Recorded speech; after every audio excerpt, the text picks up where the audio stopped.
No hospital, no doctor, no bed. If you were giving birth 10,000 years ago, you wouldn't be lying down at all. You'd be squatting, or kneeling, or standing, gripping onto another woman's shoulders, lying flat on your back. The position almost every hospital uses today is actually the strange one. Historically speaking, it's the exception, not the rule.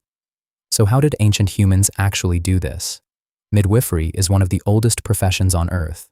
Evidence for it stretches back to the Paleolithic era, roughly 40,000 years ago, long before agriculture, long before writing, long before anything we'd call medicine.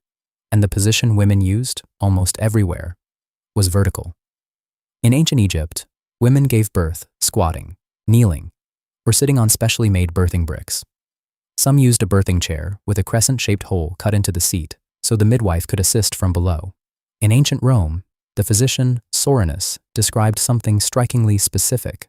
Not just one midwife, but 3 additional women assisting.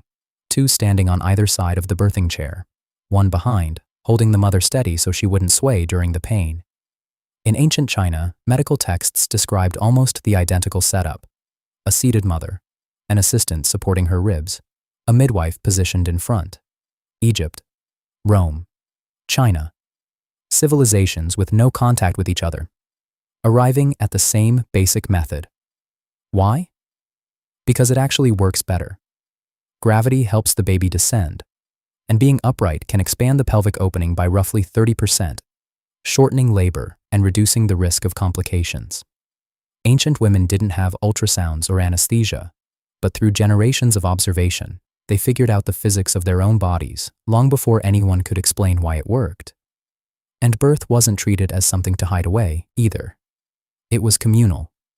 Midwives, female relatives, experienced women in the group, all present, all helping. Knowledge passed from one generation of women directly to the next. In Egypt, it was also considered sacred. An entire group of gods and goddesses existed just to protect mothers and babies. Taweret, a goddess shaped like a pregnant hippopotamus. Bes, a fierce dwarf god believed to scare away anything dangerous near the birth. Meskenet, depicted as a birthing brick with a human face, said to give the mother strength. Statues of these gods stood in the birthing room. Symbols of them were carved directly into the birthing bricks themselves. This wasn't superstition layered on top of medicine. To them, this was the medicine. The line between physical care and spiritual protection didn't exist the way we draw it today. So, somewhere between then and now, we lost something. Modern hospitals largely adopted the lying down position not because it's better for the mother, but because it became more convenient for doctors to observe and intervene. And only recently has modern medicine started asking the same question ancient midwives answered tens of thousands of years ago. Maybe lying down was never actually the right way to do this. Maybe we just forgot.